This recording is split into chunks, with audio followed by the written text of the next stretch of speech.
And hit record. Okay, well, thank you everybody for joining us. JCLP has been so important to our group. You know, the couple of dozen synagogues or so that are small and many of us Midwestern are so grateful to have this greater venue to share, like our extended shul. So grateful to be part of it. I wanted to, before the program begins, I wanted to share. If everybody could mute themselves, I'm going to read a I'm going to mute other people who are a background noise. Sorry, and you can unmute yourself later. Is to have a quick prayer for Israel. Put it on the uh, on the screen. Let me get to that. Oh, a prayer for Israel in this time of war.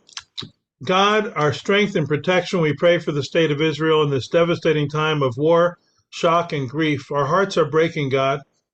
We pray for the lives of the innocent civilians who have been heartlessly kidnapped by Hamas. Bring them home. Watch over them, God. We pray for the lives of the soldiers who have been taken captive. We pray for their safe return. Shelter them, O God. We pray for the souls of the innocent victims who were brutally slaughtered. Hear their prayers. Bring peace, God. Let it rain down from the heavens like a mighty storm. Let it wash away all hatred and bloodshed. Peace, God. Please, God. God of the brokenhearted, God of the living, God of the dead, gather the souls of the victims into your eternal shelter. Let them find peace in your presence, God. Their lives have ended, but their lights can never be extinguished. May they shine on us always and illuminate our way. Send comfort and strength, God, to the grieving. Send healing to the injured and strength and wisdom to the doctors and nurses. We pray for all our brothers and sisters in Israel in this time of tragedy and crisis. Watch over Israel, God. Spread your shelter of peace over the land and over all our brothers and sisters who live there. Shine your light upon Israel's leaders, officers, and advisors. Help them to overcome all divisiveness and to act with clarity and determination.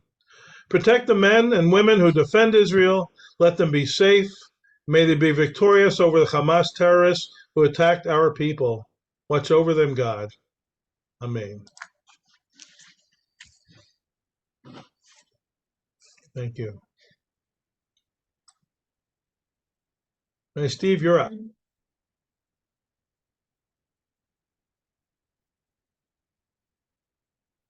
Hi, David Kirschenbaum, you ready?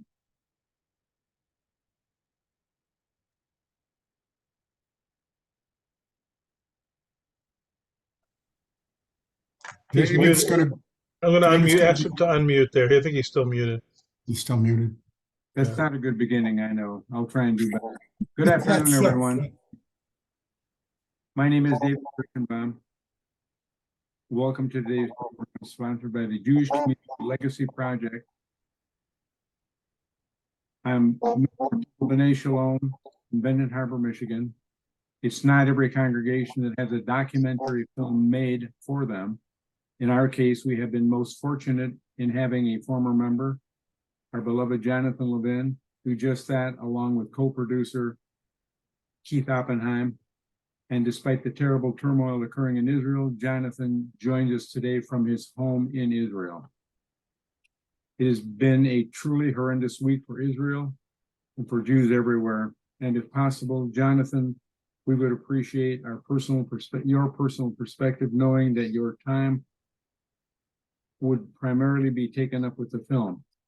For Benton Harbor, our story is the same as yours. We were once a much larger and perhaps mightier, but we continue to be both a vital link for our current members and for those who grew up here, but have moved away, a foundation of both their personal growth and Jewish identity.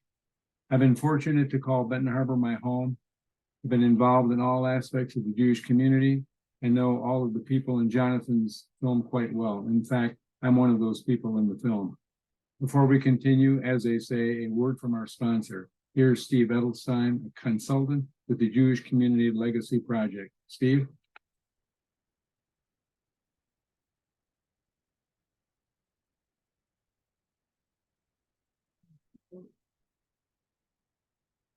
Steve, you're muted. That makes it hard to hear you, Steve. You're still muted. Steve, you're still muted. There you Got go. it. I just want to begin by asking your indulgence with my hat. I had some dermatological surgery earlier in the week, but everything is fine.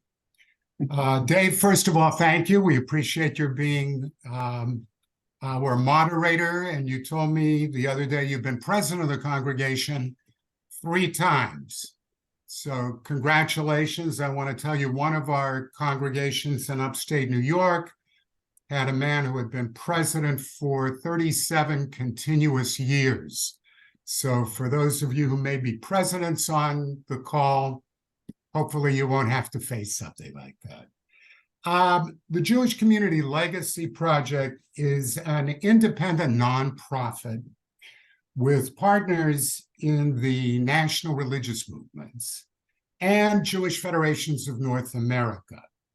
We assist small congregations, largely with 100 members or less, and mostly in outlying areas that are not within the orbit of major metropolitan communities. What we do is offer consultation on sustainability, including membership surveys.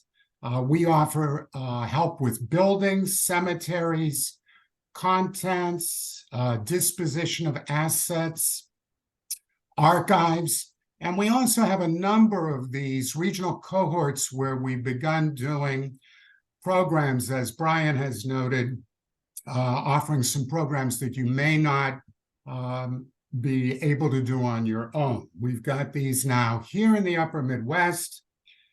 We've got them in the Mid-South, centered on Memphis, Ohio, and several in the state of Pennsylvania. In addition, we now have a new National President's Forum. I do want to mention that joining us this afternoon is Alana Cooper. Alana, welcome. Alana has family roots in Benton Harbor, and she occupies the Abba Hillel Silver Chair in Jewish Studies at Case Western Reserve University, and is assistant professor in Jewish religious studies there. For the Benton Harbor people, I also want to bear regards from Rabbi Harold Berman, who is my Rabbi Emeritus here in Columbus, but has tremendous fondness for his days in Benton Harbor, and I know has been with you on many occasions. So thank you all very much. And Dave, I'm going to turn it back to you briefly to take us to the next step.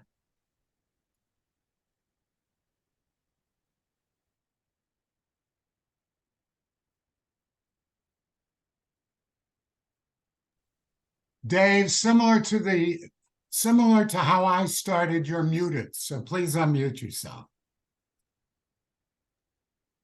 Yeah. Maybe on our 3rd time through this, we'll all get it. This is just a run through, isn't it? Well, Rabbi Andy Bachman is also part of the JCLP team. He has a rich background working with congregations and young adults in the American Jewish community, and has plans to create a center for Midwest Jewish living out of Milwaukee. Rabbi Bachman will introduce our Jonathan Levin and moderate questions after his presentation. Rabbi Bachman. Thank you so much for the introduction, Dave. I really appreciate it. And especially thank you, Jonathan, for taking the time in an incredibly challenging moment for you personally as a citizen of Israel in the midst of, as people have already said, really, truly an unimaginable war of terror that Israel is now finding itself in the midst of. it means so much to us that you're taking the time to be with us today. It is so heavily on our minds. And as we have exchanged a couple of emails just in the last week, I really appreciate it. And I think we all would appreciate just a brief update from you. As people might know, Jonathan is a therapist, was a therapist before making Aliyah to Israel, and has moved with himself and his practice. Still seeing a number of patients with the miracle of technology that we have at our disposal, but currently resides in Haifa. So in relative terms, from the violence in the south, is somewhat distant from it. On the other hand, with tensions quite palpable in the north with Hezbollah, Haifa is not too far removed from any semblance of danger. So Jonathan, if you could just briefly update us before we dive into the heart of the program, which is your film and Benton Harbor. Tell us how you're doing, what your days look like these days, and anything else you'd like to share. Thank you. Yes, it's wonderful to see so many people that I know that I love on this call, and new friends that I've made also in the last week, month. So thank you everybody for being here. It's a hard question to answer how I'm doing. I'll put on my therapist hat a little bit and say that I think when somebody is experiencing a trauma that's not over yet, it's hard to say how you're doing when you're in the midst of a trauma. And everybody reacts differently to it. So I'm pretty sure you could ask every Israeli the same question and get different answers. For me, it's amazing that it's only been 8 days since last Saturday, a week ago, Saturday morning. Certainly our life changed that day. Like you said, I'm sort of removed from some of the action. I luckily have only had one and a half times in the bomb shelter, and neither one of those were too traumatic in that case. But I have family in the South. I have a son who was called into the reserves. I have a son who's going to be joining the Israeli army in about a month. So that scares me, of course. And as I shared with some of you, I'm working on getting some of my other child out of Israel right now back to America, to my mother who's here today. He'll be arriving in Benton Harbor, Michigan on right before Shabbos on the 20th, this Friday. Just booked the flight. So it's been a busy 8 days. It's also been sort of a quiet and sort of staring out into space 8 days at the same time. That's why there's no one good way to answer this. I think I can answer it mostly by how people look. I'm going to come back to this one when some of the questions about that you're going to ask me about some of my memories of Benton Harbor. I tend to look at people and to judge people by how they look and how their facial expressions and how they make eye contact. And everybody seems to be walking around here with a similar look. I think even some of us I can see have that look right now too, of kind of just walking in a daze and kind of unbelievable what's going on and can't comprehend what has happened in the last 8 days. And unfortunately, what's going to probably be happening in the future. So with all that, I'm trying to go for runs. I'm trying to take my dog for walks. So many people from America and around the world are reaching out to me, and that does mean a lot for any of you who think that you might be bothering people here with how are you doing. We might not be able to answer it very well, but it actually is very meaningful. I'm hearing from everybody. And I just told my mother this today. I'm a therapist, and I saw a 12-year-old girl who lives in Pennsylvania today online. And her first question to me was, how are you doing? I heard what's going on in Israel, and I've only met her twice. So I guess that's kind of how it's going here. I'm very worried about what's coming. I'm worried about Israel. I'm worried about Palestinians, the innocent Palestinians, and all the above, and then those that are closest to me. So in some ways, I'm really happy to be here and share that with you. And I wish I could give a more clear answer than that, but that's kind of how it is. Nothing's really clear. Jonathan, thank you. I appreciate your candor, and as so many of us have found after these types of conversations, we've all gotten so used to Zoom these last 4 years that it's remarkably easy to build a sense of community. And we're already drawn together by the story that you've chosen to tell about Benton Harbor. And I hope that if we want and can express that, desire to get back together again and hear a better update from you 2-3 weeks from now. And that's one of the things that I want to say. And then secondly, Jonathan, just what you said is so true and bears worth repeating, which is that Israelis are so appreciative of any show of love and support from the distance of the United States or from wherever. And it's a really good reminder that you've given us to, call friends, text friends, WhatsApp friends, set up Zooms, show love and support. It really does go a long way and means a lot to the Israeli heart. So thank you for that. And, what are we going to do? We're going to pivot to what we said we're going to talk about because that is why we're here. It's just such a beautiful, heartfelt, genuine piece that you made. I wanted to, I'm always interested when I meet a filmmaker or a therapist who is a filmmaker once in a while. I want to know, what was the original source of inspiration for you? Was it something that you always wanted to do? Did you wake up one day and said, "Oh, I got to do this"? What inspired you to head down this path and make this beautiful testimony to your community? I am so not a filmmaker, first of all. So that kind of came, and it was sort of a wake up. January of 2021, we're in the middle of COVID. I usually go home during the summers, home being Benton Harbor. And I did not go home, obviously, the summer of 2020 to see my parents and Kirschenbaums and everybody else in Benton Harbor. And I was living in a small, not where I live now in Haifa, but still in the north, in a small little eco village in Israel, in Cleel, Israel.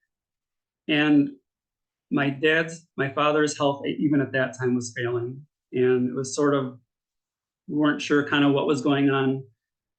But I got a call that he went into the hospital from my mom that day. And I went to sleep, and I woke up the next morning, and that was my aha moment of, I need to tell a story about Benton Harbor. I felt there's probably some desperation, guilt, that I wasn't in Michigan, worry about my father and my mother, obviously. But what kept coming back to me was some of the concern that I had for my parents. Why are they, throughout these conversations that I was having with him, in the past year to year and a half that I wasn't seeing, it was always updates about what's going on in the Jewish community in Benton Harbor. It was always these concerns about membership, about what they're going to do with the building. My father was a treasurer, and so he's talking about membership and the money, and telling me about the beautiful service that they had in the library that had 11 people to speak, and they were so happy to have 11 people to speak. And my mother's leading services, and she's reading Torah and all these other things that you learn about in the film that I won't repeat. But and my close connection to the Kirschenbaums, who you also met in the family. Michael Kirschenbaum, who's here, we talk every day by email, many times a day. And a lot of our conversations were about our parents and Benton Harbor, and we're not there. So I wrote an email, I scribbled off an email, a Facebook message to Keith Oppenheim, who I knew vaguely. He was very good friends with my parents, and the Kirschenbaums, was a member there for 14 years, but those were the years that I was not in Benton Harbor very, very much. But I knew that he had something to do with the media. He was a CNN correspondent and blah, blah, blah. I really didn't know what he was doing. I followed him on Facebook, but had never really talked to him. And I said, I want to tell a story about the Kirschenbaums and Levins. about why they stayed in Benton Harbor, and specifically about David and my mother, who were born one day apart from each other and lived across the street from each other, and are still there in Benton Harbor, still caring about the Jewish community, still, beating the drum to keep the community going. So that was kind of the impetus of it. I had no idea what it would look like. And then Keith and I met for about 5 months, and weekly on Zoom. He lives in Vermont, and he's very good at what he does, and he listened to what I had to say in my story, and he crafted what you kind of saw in the movie. He wrote the script, basically. It obviously turned into a little bit more of telling the history of the community through David and Elaine's eyes, and Levin and the Kirschbaum kids, as you saw. And that was kind of where it came from, and that's where it ended up. And we had 5 or 6 days in July of 2021, and 5 or 6 days in July or August of 2022 to do our filming.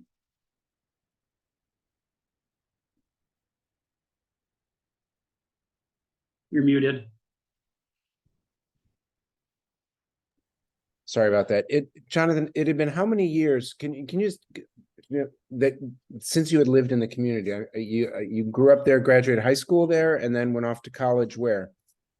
I went to University of Michigan in 1987. I graduated high school, and never lived back in the community, or permanently at any time. After Michigan, I moved to Chicago, and then moved to the suburbs of Chicago, where I lived for about 20 years. Got it. And until Aliyah. Until Aliyah in 2014. And was there ever a time when you considered moving back, or was it just simply not a consideration among you and your other friends from Benton Harbor? There was a brief moment. My mom is probably glaring at me right now. There was, I can't see her face, but there was a brief moment where I did consider, me and my family did consider Benton Harbor as a possibility of moving back there and being part of the Jewish community. For all the reasons that you heard in the movie, the other people said, it wasn't because anything against Benton Harbor. There just weren't opportunities for us at that time to move there, so we didn't.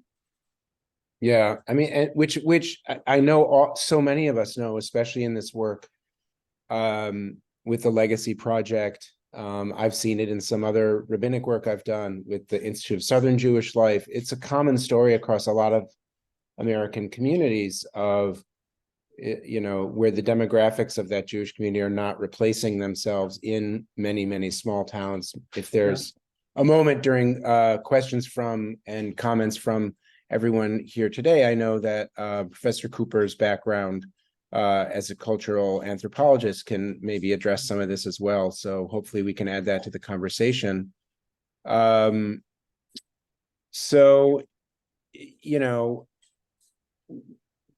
Assuming, for a second, okay, we're not going to relitigate the past and push you too hard on why you didn't move back.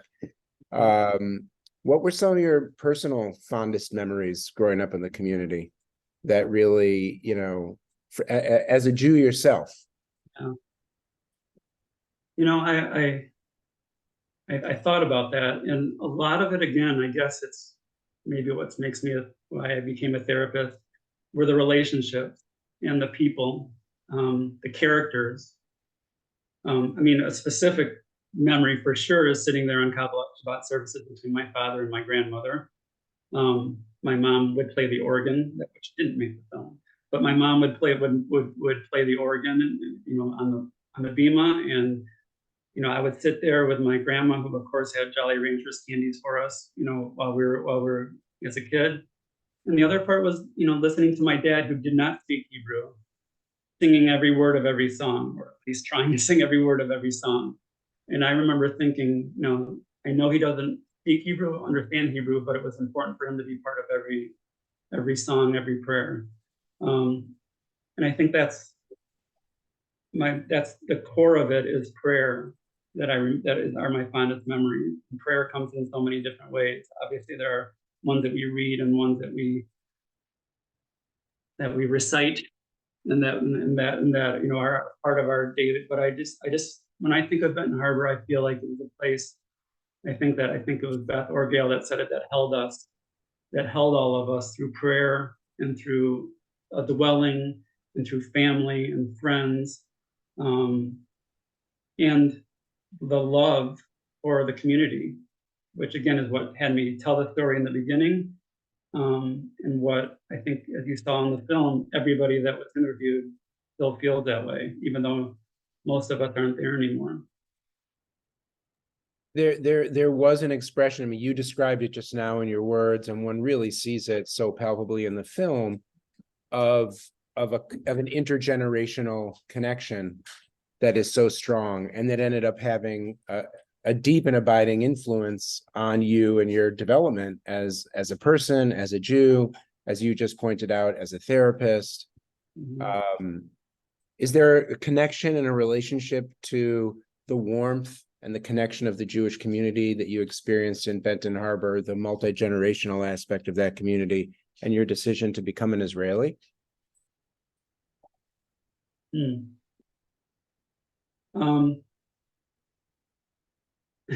I think it helped prepare me to become an Israeli. I'm not sure if that's what drove me to become an Israeli, but I think it's helped prepare me to be able to give and to receive from in situations that can be somewhat challenging. That even though there might be not as much personal connections right away, as Jews were connected, and the acceptance of others is very important.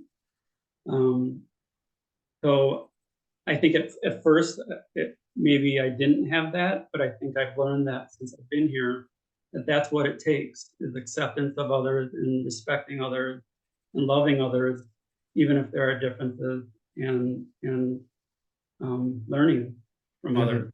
Mm-hmm. Have your peers, folks you grew up with who no longer live in Benton Harbor, seen the movie, and what have been their responses? They have.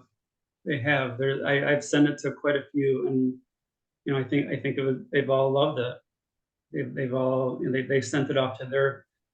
There's many Christian moms within Kellers in the community that we didn't cover in the film, and other families that were in that core. I have sent to some of those kids that are my age or close, and they've sent it to their parents.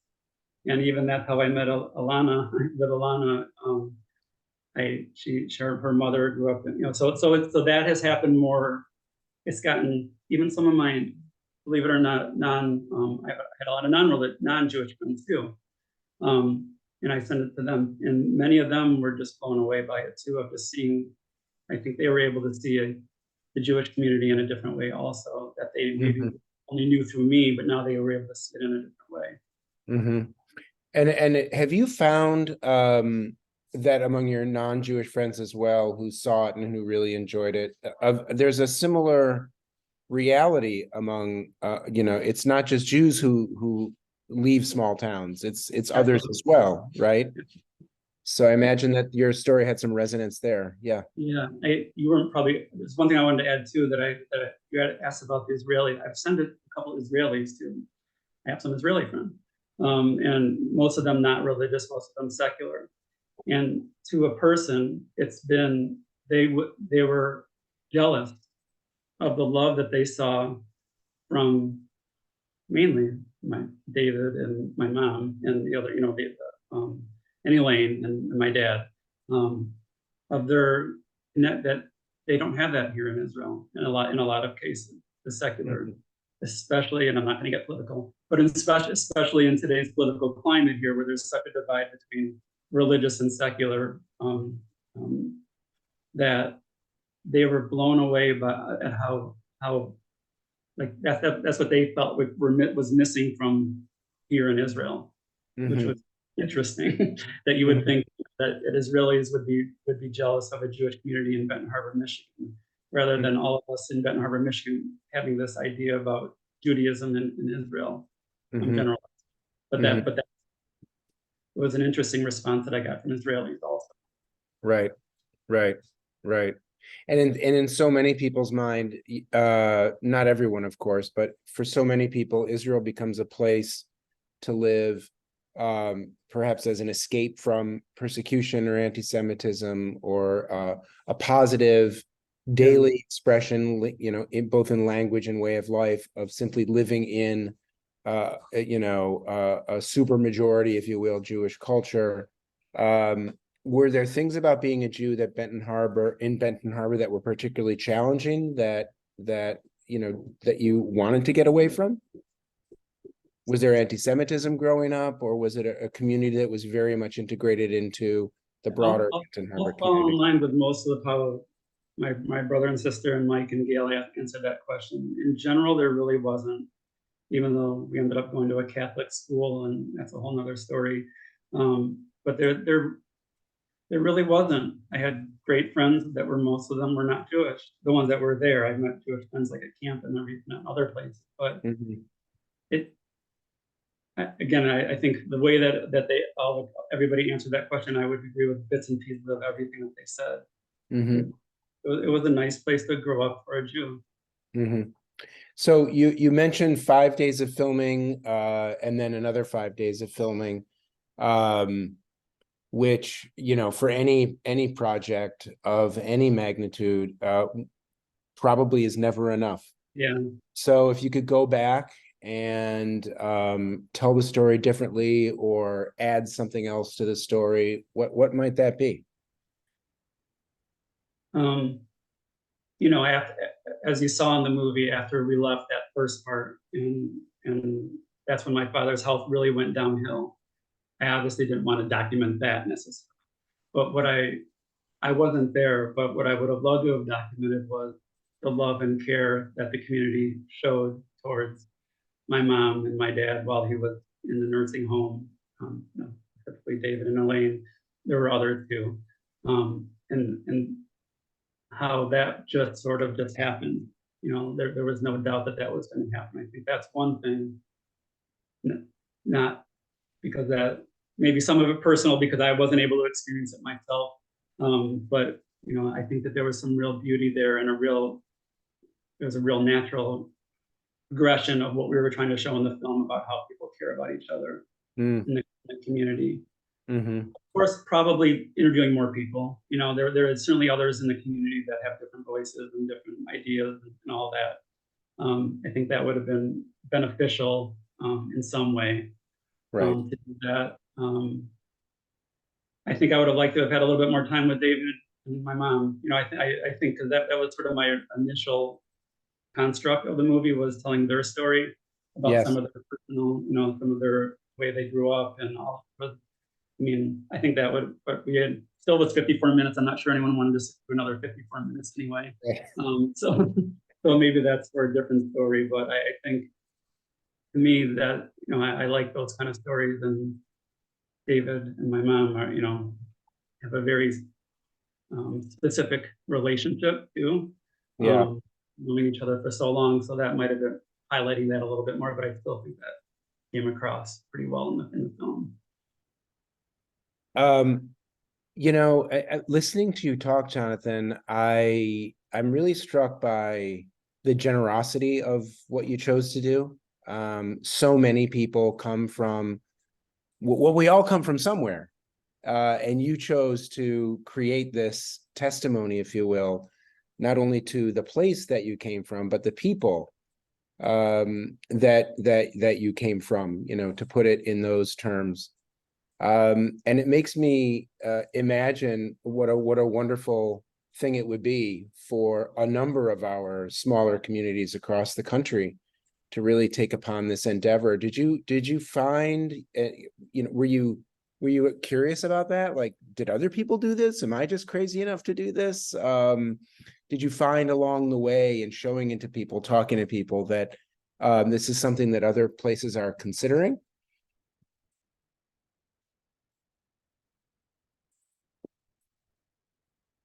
I think Jonathan froze. There you are.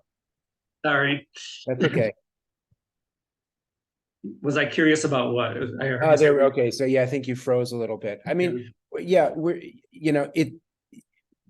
have you found in the process that other communities, after seeing it, or people in other places saying, "Oh, I should do this about my synagogue," or we should do this too. This is such a cool idea, Because I'm inspired by the fact that you did it, to talk to a number of different communities and say, you really should look at this film, and what a great way to testify to what your community has stood for all these years. I personally have not shown the film to any other community. Keith has, a few out of youth he has. Mm-hmm. So I think obviously I think it would be wonderful too, for sure. And I think it would be, I haven't had that personal connection with anybody. All right, so we'll parking lot that idea, and Steve and I will recruit a number of communities to follow in your marvelous footsteps. Great. So I have a few more questions as well, but there are so many people with a personal connection to this story, and I would love people to participate. So is there anyone who has a question or of Jonathan, or a comment that they'd like to share so far? Yes, Professor. Thank you. Thanks for this conversation, which is just so interesting and wonderful and nice to gather with everyone here, especially now. Jonathan, I was so curious about the relation that there was this talk of like, the title of your film is Will It Live On? So it was this question like that ran through, especially towards the end of the film, like, is this the end of an era, or will we survive, and what does it mean to survive? And part of the conversation was about the building itself. And I'm wondering if you can kind of pull apart the strands of the question around the end of the building and the question around the end of the community, because I know there was a point, and I think, Gail, you talked about in the film sort of the heartbreak about thinking of selling the building.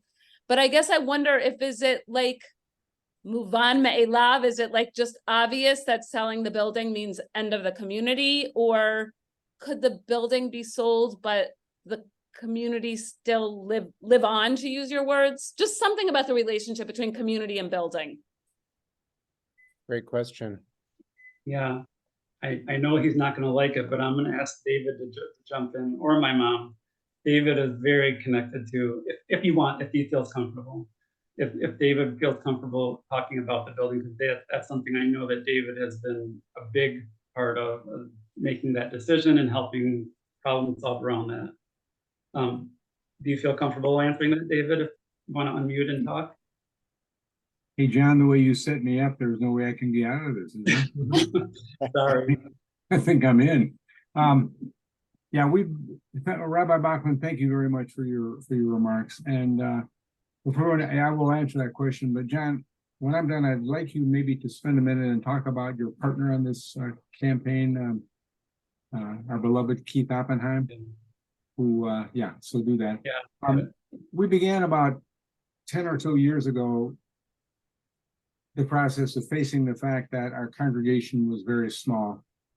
Our building was constructed in 1961, and it has served us very well until now. And as the congregation became smaller in terms of numbers, the expense and the anxiety associated with being in a building that big just started to wear on us. We have a decent enough endowment that's taking care of most of our needs. But as time goes on, it became more and more difficult to decide what we would do with the synagogue, and more than that, what would we do with our congregation and all the history we had built up.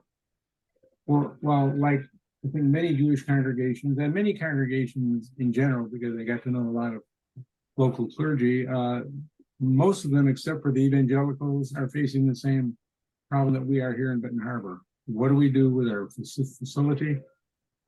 In case of the Christian congregation, many of them were able to merge. We have no one to merge with because, like was noted earlier, all the kids in our community left a long time ago, and they're not coming back except to visit. So we're still actually in that turmoil, the budgetary turmoil between what do we do with the building, what will we become, and in terms of congregation. Part of that was put to rest at best temporarily when COVID hit, and we were forced to do things like meet on Zoom. And for me personally, Zoom really worked out very well. I became adept at Zoom, and I take classes on Zoom, and it really filled the space for us. And I suppose that in some shape, manner, or form going into the future, we will continue to rely on Zoom, and we'll continue to discuss what the future of the synagogue is going to be. And I should say, there are a lot of arguments and discussions that are going on and will continue to go on until we can come up with a situation as to physically what will the definition of a synagogue be? Will it be only on Zoom, or will it be in a smaller building? And that's sort of where the cross friction is occurring at this time. So while I don't have an answer, I'm telling you we are in the process. And John, thank you again. We love you guys. Matter of fact, I love everybody on this film. I really feel like family. And in this current environment, I need a lot of family, really. So I'll turn it back to you, John. Hey, I agree. Thanks, Dave. And Dave is being humble. He's the building guy, and not just the building guy. He's the everything guy. So he's the one who knows, and he's fighting both to come up with the answer about the building and to make it live on.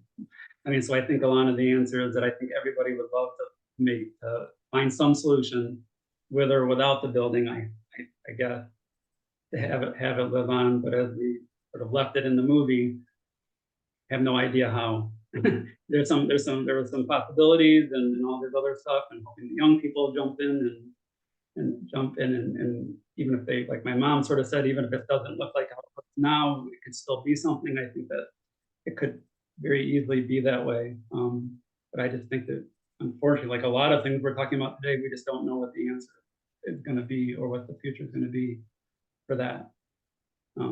One of the legacy project congregations, a conversation, no real plan moving forward, but certainly an engagement with Congregation Beth Shalom, which is in Sioux City, Iowa, and I had the privilege of serving them for the holidays. A community once 6 synagogues, 4,000 Jews, down to essentially fewer than 80. I think I counted 9 Torah scrolls on Erev Rosh Hashanah. Maybe this is again for Dave, even, or others.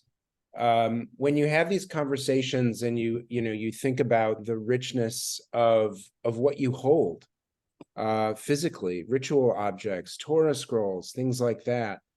Are there conversations that you have among yourselves about, camps that you could support, hillels that you could support? Are you in a place of thinking about those kinds of questions? Rabbi, that question probably goes to where a lot of our anxiety lies, but it only occurs after we answer the brick and mortar problem. Once we decide where we'll go, and Sandra Levin can talk about this because she is the wonderful chairman of our ritual committee. She will say things like, what will we do with all the things we have? They have to be moved. And that just adds a layer of anxiety to the whole process for me, and I'm sure for everyone else. Right. That's the emotional attachment. That's where we daven from. That's what we believe. What do we do all that?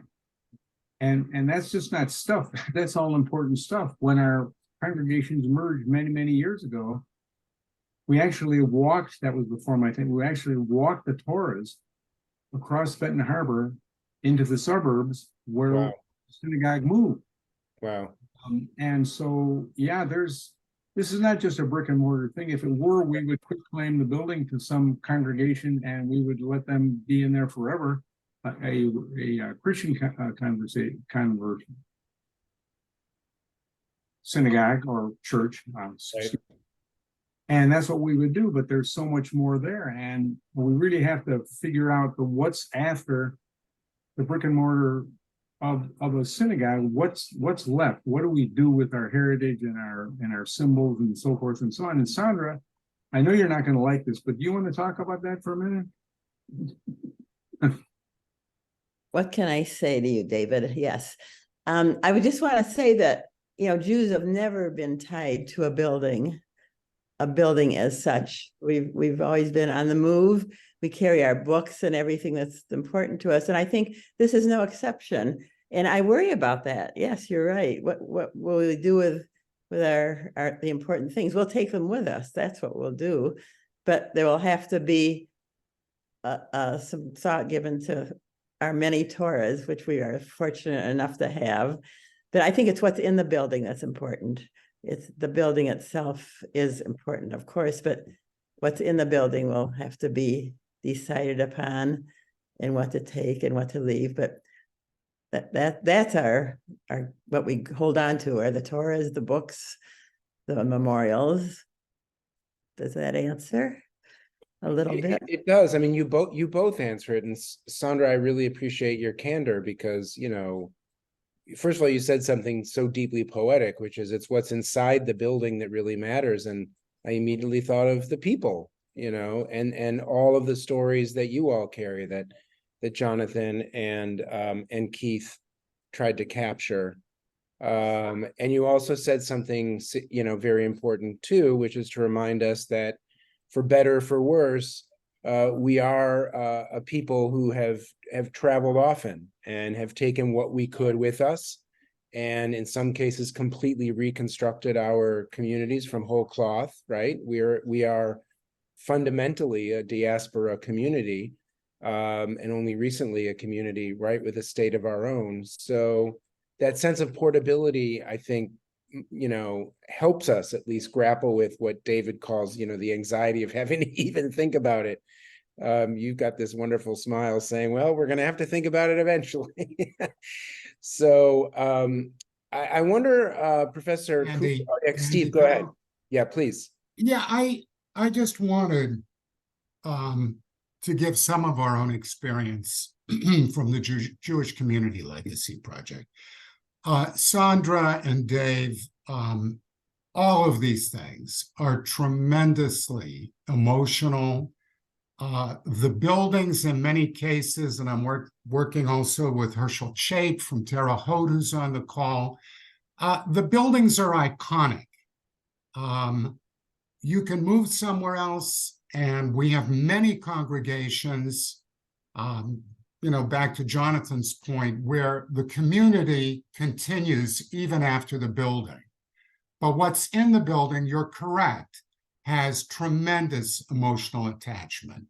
The only thing I would mention is that we do have congregations that have thought this out and have found ways to kind of de-emphasize the emotional, at least understanding what the contents are and what the possibilities could be, including for the placement of archives to continue for the American Jewish community, the legacy of what congregations are. You mentioned, Torahs. We've been helpful in finding places for Torahs and memorializing the congregations that have donated them.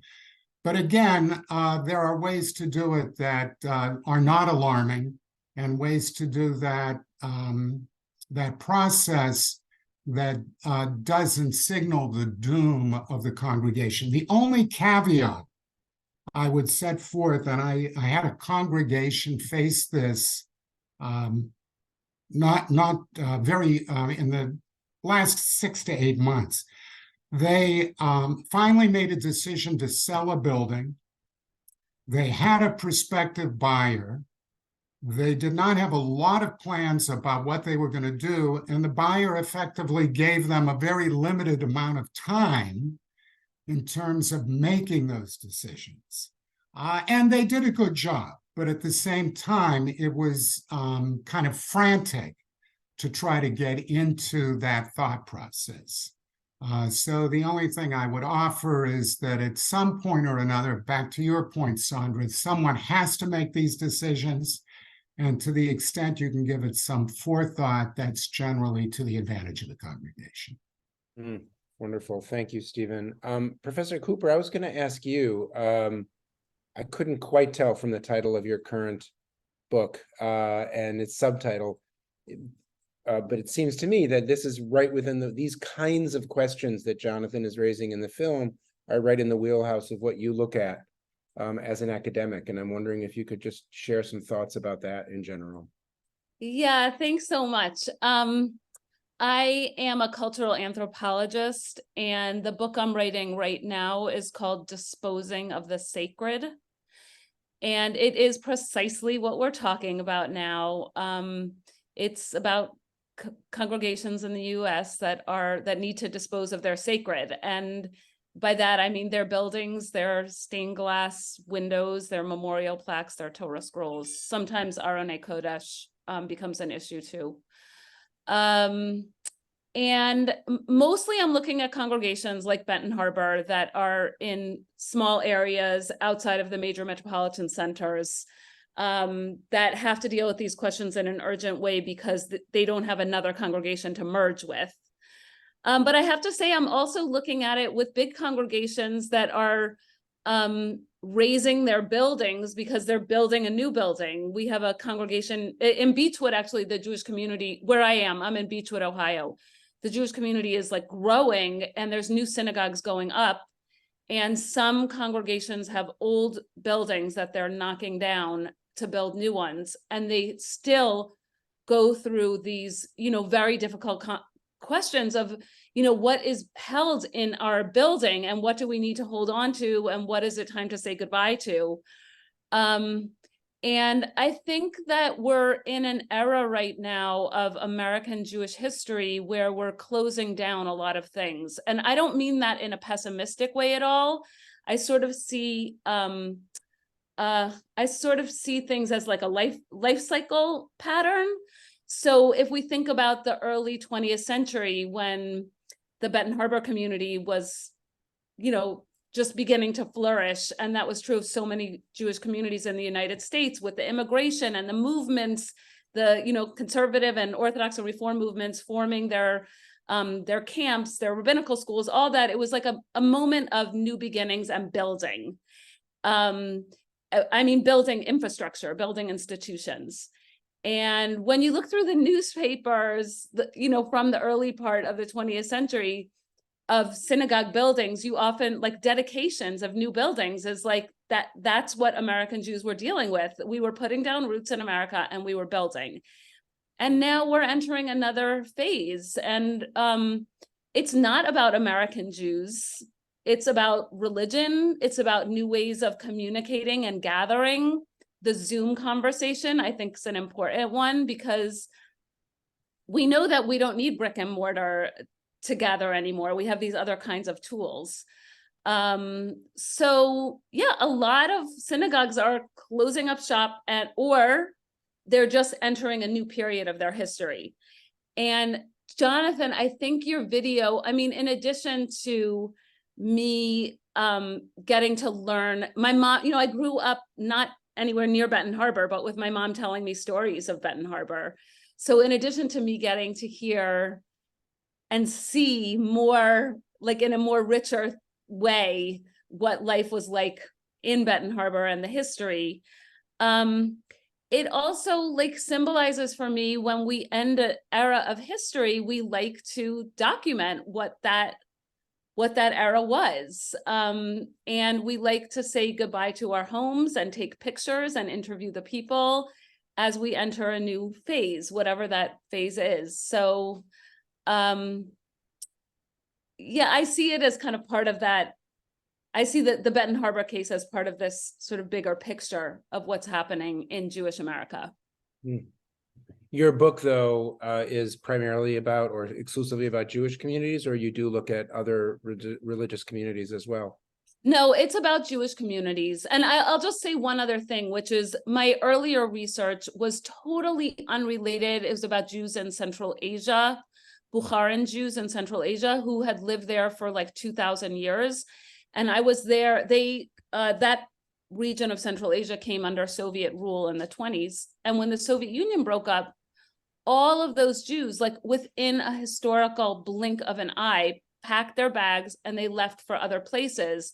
And they had to say goodbye to their synagogues, goodbye to their community centers, goodbye to their homes, goodbye to their kind of family arrangements, and build new lives for themselves in America, in Israel. And so the process of witnessing the end of that period of history really struck my imagination as, you know, this is again what's happening in Benton Harbor. It's an end in Benton Harbor, but Jonathan and his family are in Israel. And my family, you know, my mom has been like so active in her synagogue, and now her children are. And my uncle, her brother, Harold Gurewitz, has been the president of his synagogue in Detroit. And so things close and move and shift and then open in new ways. Yeah, it's a beautiful, hopeful, wonderful way to look at it. Thank you very much. We look forward to, when is the book going to come out? I don't know yet. Keep thanking me and encouraging me, and it'll come out sooner. And is it a broad swath of American communities you're looking at regionally? You look all over the place? Yeah, I didn't limit myself to a specific region, because what I found by going to Mississippi and by going to Manitowoc, Wisconsin, and by going to synagogues in Western Pennsylvania is the themes are so similar that I wanted to talk about American Jewry like as a whole by doing all these case studies, rather than focus on a specific region or one specific synagogue. Got it. That's great. Well, you know, when you're all done and happy with it, we'll invite you back to speak to us and share. Thank you. You know, one of the things which Stephen knows, you know, that I'm so passionate about with this, and I hope you'll appreciate this. There was a junk dealer in my great grandfather in Milwaukee was a junk dealer. And before a burlap bag producer. But there was a junk dealer in Sioux City, Iowa named Abraham Shulkin, who was also a self-taught woodworker and did beautiful work. He built 2 Torah arcs in 1899, 1903, I think, for 2 different congregations in Sioux City. One of them is on display in the shul in Sioux City. The other one is in the permanent collection at the Jewish Museum. It's a remarkable piece of art, and I'm trying The Jewish Museum in New York Milwaukee? City. Oh, in New York. In New York. Yeah, okay. it's called the Shulkin Arc. You should really look it up. And Okay. Steve and I are trying to get a program with the curator. We're just, you know, haggling over dates, but so that we can share this idea with the Legacy Project, because again, you know, which we've heard from the Kirschenbaums and, you know, and Sandra as well as with Jonathan, that there are these rich objects each community has, and it's a whole other expression of American Jewry, these self-produced things that are so precious to communities. And I don't think there's much of an organized effort to really try to catalog them and really share that sense. Okay, I see there are some more hands raised. Sorry about that. Who had a question? I'm just trying to toggle through quickly. And if you had one and you'd like to ask, please do. Marta. Yeah, Andy, Maury Pasternak and Marta Engel both have their hands up. Got it. Now I see them. Yep, I was in speaker view. So go ahead. Marta, do you want to ask first, please? Well, it's more of a comment than a question. And what it's about is there's a congregation in Madison, Wisconsin, Shri Shemayim. They're not real small. I think they have 160 people. It's a Reconstructionist congregation. And what they have done, because I guess they never had the funds to build a building, I'm not sure of the whole history. I don't think they've been around real long, but there's a Unitarian church on the, I think it's kind of on the campus, UW, University of Wisconsin campus. And that is actually an historical site. It's a Frank Lloyd Wright building, and they share that with the Unitarian congregation. And I was just thinking about even the Benton Harbor thing, like if you could get a Christian community that wanted to use it on Sunday, and then you could still use it Friday night and Saturday. So, I mean, I think there's a lot of possibilities with sharing space with Mhm. another congregation. I just wanted to bring that up because nobody had mentioned that. Mhm. Yeah, I can respond to that. Early on, way back when, we leased part of the building out to our local Burn Community Psychological Services. That was just sort of a lease situation, but we have approached and been in conversation with several congregations here in town, Christian congregations here in town. And in each case, for some odd reason, right toward the end, it didn't work out. We had a very close friend of mine who I'm in Rotary with, who said that her church may be interested in doing something with us. I got groups together, we visited the church, and toward the end of several conversations, another church of that similar persuasion got together with the church we were being shown, and they merged into their own church, and so it didn't work out. The one that is memorable, and I will share this with you, we had a local church that was leasing space at the local YMCA. They were an offshoot of one of the big churches in the South Bend area. And I saw the phone number on the sign at the Y, and I called them up, and I met with the pastor, a youngish sort of a guy, maybe in his 35, 38 years old. So he was holding down the Southwestern Michigan branch of the church that was large in South Bend.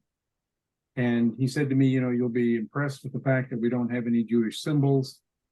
Any Christian symbols. Our book is just the cover is a piece of artwork. And I said, you have diverse members in your congregation? He says, yes, we do, and so forth. Well, that was good. And he said, we need to get together again. And I knew how much rent they were paying at the YMCA, and he thought the amount was good. We were willing to settle for that amount. And we talked about they were growing and we were getting smaller. And at it became my last meeting with him when I said, so you're a diverse congregation and so forth, how do you deal with gay couples and that? He said, we don't allow that. And I said, okay. I mean, I wasn't obligated to sit there and talk with them anymore, but for me, it was a lot of built up anticipation of maybe we can do this deal together. And all of a sudden I had this dagger. And he said, so we'll be in touch. I said, yep. And we were in the synagogue. We walked out. That was the second visit in the synagogue. And I walked out of there and I was basically sick to my stomach. I knew that was information I shouldn't have. No, that I should have, that I didn't want to have, if you know what I mean. I wanted it both ways. Yeah. I told my daughter, Gail, who's on the film here, I said, so what do you think? She said, you got to tell everybody about this. And I reported to the committee I was reporting to, and we never talked to them again about it. And I did get a call from him about a month later. He said, well, basically, we don't think we're going to do this with you because our members believe that they want to be farther toward the lake. Well, that means St. Joseph, Michigan, which is an all-white community. So they washed their hands of us, and it was a mutual washing our hands of each other. And to be honest with you guys, I let the ballast out of my mental brain and just let it flow out as I rose to the surface of being free again, not having to deal with this guy ever again. What a beautiful way to deal with it. Thank you. I mean, that's a lesson in itself, David. It really is. Maury, I'm sorry for the delay. You've been very patient. Why don't we take this as the last question comment? Go ahead. Yeah, first, Jonathan and Sandra and Kirschenbaum family, just thank you very much for sharing your lives with us. Very moving film. I guess my message is don't give up hope. I grew up in a large Reformed community in Memphis. My wife in a very Jewish area in Detroit. We moved to Eau Claire, Wisconsin in 1995, probably about 35 Jewish families then. Slow erosion, we reached a nadir of about 18 families and individuals 2 or 3 years ago. Just through some good luck, we have added 5 or 6 individuals and families over the past 2 or 3 years. As a percentage, that's a 25-30% increase. And so unexpected things can happen. And I guess I also think of the moments in the film, I forget her name, of the woman in Benton Harbor who started the service project with the diapers and mentioned Jews coming out of the woodwork. You can be lucky some of the time of unaffiliated Jews suddenly getting interested. There's also, and a long discussion for another time, the benefits of being part of the diaspora, and what can be more part of the diaspora than being in a congregation of 20 or 30 or 50 or whatever. I think Jews have survived over the centuries by being able to hang on in creative ways. And let's just hope that at least some of our smaller communities will make it. That's an awesome sentiment, actually. I saw in Sioux City two remarkable things. A non-Jewish local theater owner who's producing an Anne Frank play, is very nervous about it, to be quite honest, but called the synagogue, heard a rabbi was in town, called the synagogue, and I went over some lines with him, taught these actors how to pronounce Hebrew words and things like that. And then there's a railroad museum in Sioux City, and they have a one-room exhibit on the Holocaust that is absolutely amazing, created again by two local non-Jews who look at the atmosphere in a lot of these small towns and the rise of hate, apropos of your comment, David, and who really see Jews as allies in some of this work that we're called upon to do in building a more tolerant society. So I love that observation, Maury. I really do. Barbara, you had a question, and then we'll try to close. Go ahead. Yes, just one quick comment. I'm from Michigan City, Sinai Temple. We're about 40 minutes away from you in Benton Harbor. And I just wanted to say, and Dina Sutland, who was on as well from Sinai Temple, essentially runs the temple. She is a gem, and we are very lucky to have her. But I watched this movie, sent it to many, many friends. I don't live in Michigan City anymore, although when my mother died, I kept the house, and I'm a very active member of the congregation on the board and everything. But your film, I wanted to thank Jonathan, because it was like watching what we all grew up with, almost exactly. The multi-generational, the family and community and people caring for each other in our beautiful, we have a really iconic building, which, we too have lost many members, but I did have one quick question, and it might have been addressed in the film and I missed it, but is the reason you're thinking about possibly not using the building or selling it, is that financial, or is it just because you have such a small congregation now? Because we too have a very tiny congregation, and we're trying to grow, and we're hopeful. And I'm so glad that Mr. Pasternak just made those last comments, because we think we're going to grow. But I just wondered about the Benton Harbor Temple. Oh, it's only me. Oh, It looks like David went out of the room, so I Yeah. will say that, no. We're gonna eat in a David, minute. are you back? No, okay, it's basically financial. Oh, it is. I'm sorry to hear that. And we don't need the size of the building. It's sort of both. It's Yeah. the needs are out of proportion to the use, let's say. Yeah. Okay. Well, I'm really Right. sad. Barbara asked if we're trying to get rid of the building, financial or what? And you're Or absolutely. the size, just a tiny congregation that seems out of proportion to the size of the building. Thank you for that. Listen, this has been such a wonderful conversation. Before I return it to David, I just want to thank you again, Jonathan. I've watched your face over the last 15-20 minutes of other people's comments, and I hope it fills your heart with warmth and and pride and love to see that you've created something that really has brought us together in such a beautiful way. And I just want to thank you for that. Thank you. I absolutely feel that. But I also, I would be remiss to say, because I sort of skated over it, of Keith Oppenheim, who made the film.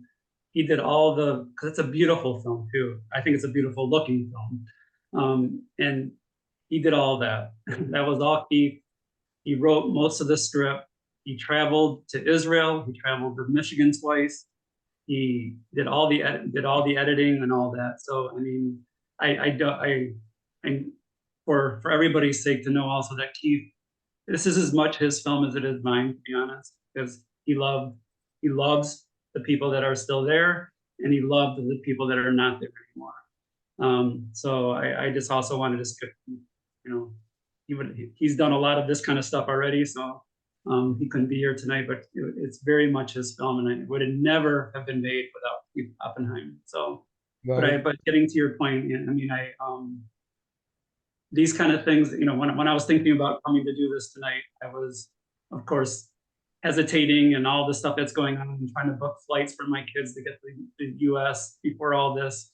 This felt overwhelming for me to have to do this tonight, but I'm so glad that I am here, and I'm glad that all of you are here, and I got to see all your faces, and I do hope that we can reconvene. I'd be happy to. thank you. Thank you so much. David? I believe big thank yous are in order at this time. John, everything you've done, Rabbi Bachman, Steve, everybody. I think the only thing left to do now is to make sure we all have contact information should we want to share stories and progresses. I can't stress strongly enough the fact that maybe we need to get together again and talk about the things that face us as we grow older and shorter in numbers. That would be a wonderful offshoot of today. That would be a real progress. So I guess we'll do the film now. Is that correct, Steve? Yeah, we've made a recording of it. We're going to make it available to people. And, I loved the suggestion of other communities finding a way logistically to do this, Dave. So that's great. Thanks. Let me just pick up. Going forward, we're going to try to do these programs, I think, every 2 to 3 months. We have a few ideas that go over into 2024. Ilana Cooper is on this call, and we're looking to the opportunity of her doing a program with us in December on some of the work she's done with Judaic objects, stained glass, but also we're going to put out a all points bulletin to all of you to see if we can get a few examples from congregations that you can talk about in terms of art, architecture, Judaica, etc. Dave? Right. What is the link? Thanks, Steve. I guess we're going to show the film now. Is that correct, everybody? Well, no, I think we sent the film to people in advance. So, and we can do a follow-up. For those who haven't seen it, we've got your emails. We can send you again the link, and you can have a chance to also then go back and relate to Jonathan in terms of questions, comments, etc. Jonathan, that's okay with you, John? Absolutely, for sure. All right. Dave, thank you very much. I think you not only moderated, but you added a tremendous amount to the program. And thank everybody. Yeah, praying for peace, Jonathan. Be well and be safe. Thank you. Boys. Thank you. Thank you, everyone. Bye. Thank you, everyone. Bye-bye.